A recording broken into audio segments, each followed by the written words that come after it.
Doctor said there was only one match. The billionaire said, "It's me." Doctor. Eleanor Hayes had never been one to believe in miracles, at least not the kind she read about in magazines or saw in viral videos. Her life was tethered to the cold precision of medicine, the steady hum of hospital corridors, and the faint antiseptic scent that clung to her scrubs like a second skin. Yet, as she stood in the sterile room of the city's premier transplant center, the words she had just delivered hung in the air like fragile glass.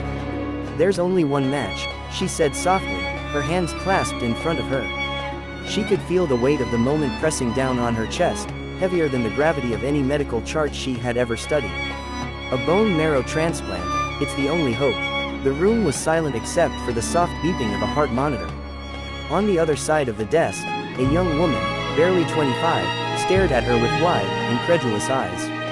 "Only one," the woman whispered, her voice trembling. Is that even possible?" Eleanor nodded. "Statistically, it's extremely rare. Your brother is on the donor registry, but after exhaustive testing, we found just one compatible match worldwide." She paused, swallowing the lump in her throat. He's willing, but there's a complication." The woman's eyes filled with tears. "What kind of complication?" "The donor is a billionaire." Eleanor said it quietly, as if the words themselves might shatter the fragile hope in the room. The young woman blinked. A billionaire. That doesn't make any sense. How is that a complication?" "Sometimes," Eleanor said carefully, "money doesn't solve everything.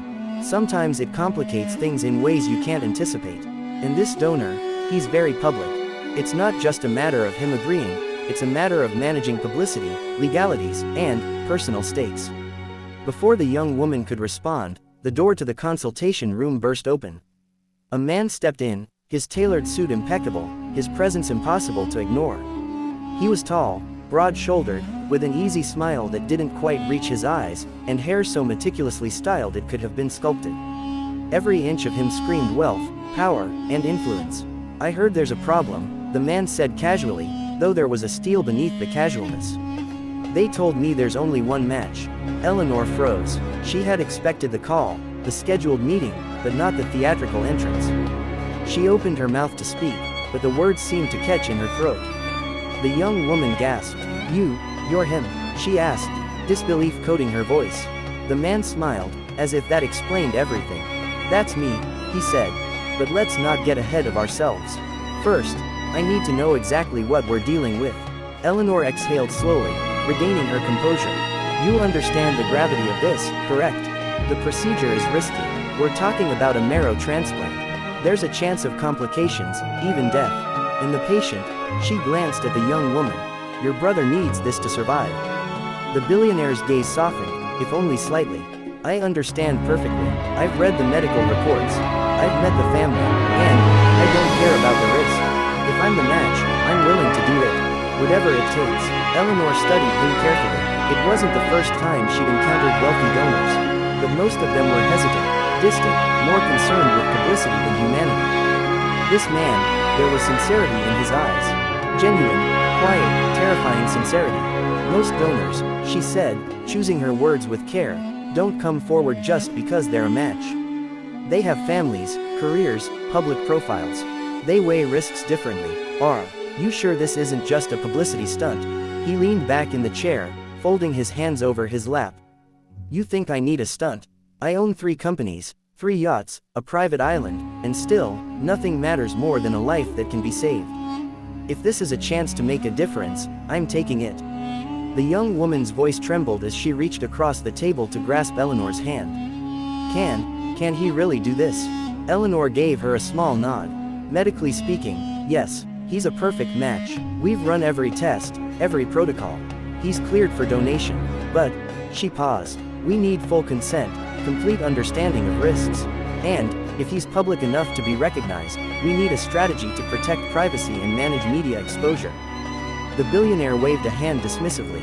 "I don't care about the headlines. I care about him living.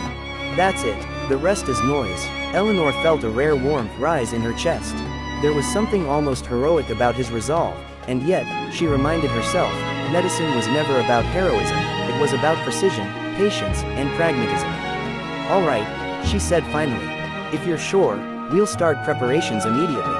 There are screenings, conditioning, and a strict timeline we have to follow. Any delay could reduce success rates. Are you ready for that? He nodded. I've been ready since I heard there was only one match. It might as well be me. Over the next few days, the billionaire, whose name was Adrian Kane, submitted to a battery of tests, screenings, and interviews. Eleanor oversaw everything personally, impressed by his compliance and quiet endurance. He asked questions, not for show, but out of genuine concern. He wanted to understand side effects, recovery timelines, and even long-term impacts on his own health. Meanwhile, the young woman, whose name was Mia, found herself cautiously optimistic. She had spent weeks oscillating between hope and despair, and now, with Adrian's consent, the possibility of survival felt tangible. Yet, she couldn't help the skepticism creeping in. Wealthy people often said what sounded noble but acted differently when stakes were real. Eleanor noticed the tension and addressed it directly. Mia, I understand your fears. It's natural, but Adrian is not doing this for the cameras, the press, or any personal gain. I've seen enough donors in my career to distinguish sincerity from performative altruism. Mia nodded, swallowing hard. I just want my brother to live. Then let's focus on that, Eleanor said firmly. Everything else is secondary. The day of the transplant arrived, and the hospital was a flurry of activity. Adrian walked into the sterile operating wing with quiet confidence, exchanging brief nods with the nurses and surgical staff. Mia and her family waited in the observation room, hearts hammering in unison. The procedure itself was a blur of meticulous steps, machines, and monitored vitals. Eleanor stayed in the control room, observing every detail, while the surgical team extracted the bone marrow with precise care. Adrian bore the discomfort stoically, never flinching, never wavering. Hours later, when the transplant was complete, Eleanor finally allowed herself a moment of relief. Adrian was resting comfortably in recovery, and the initial procedure had gone smoothly. The hardest part was over, but she knew the next few weeks would determine success. Mia ran to Adrian's bedside, tears streaming freely. You saved him, she said, her voice breaking. Adrian offered a tired smile, brushing a stray lock of hair from her face. We saved him, together. Eleanor stepped forward, placing a hand on Mia's shoulder. Your brother's body will take time to accept the new marrow, but the outlook is very good. If all goes as expected, he has a strong chance of recovery. Mia nodded, still crying but smiling now. Thank you for everything. Adrian shook his head. Don't thank me, thank the doctors, and thank her. He gestured toward Eleanor. She kept everyone on track. Eleanor allowed herself a small smile, a rare moment of personal satisfaction.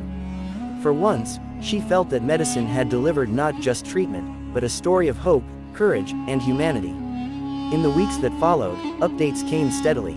Mia's brother, Ethan, responded well to the transplant.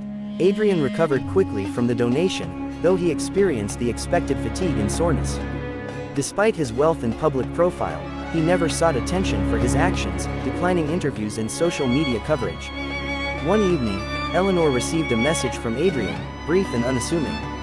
Thank you for letting me do this.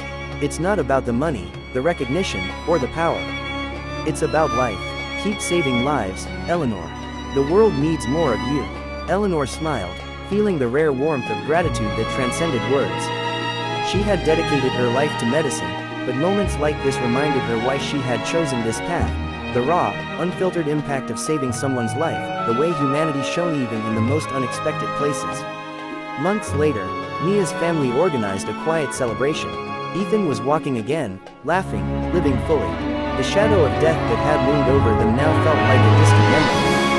And while Adrian Kane returned to his world of boardrooms, yachts, and high-stakes deals, Eleanor knew he had left something far more valuable behind. The undeniable proof that sometimes, when the world seems impossibly vast and indifferent, a single act of courage could change everything. And so the story circulated quietly among the hospital staff, a story of improbable kindness, of a billionaire who said, "It's me," when there was only one match, and of a doctor who witnessed a miracle not born of luck, but of human choice. In a world measured in statistics, charts, and probabilities, this one stood as a testament to something far simpler, and far more profound, the extraordinary power of saying yes when it mattered most.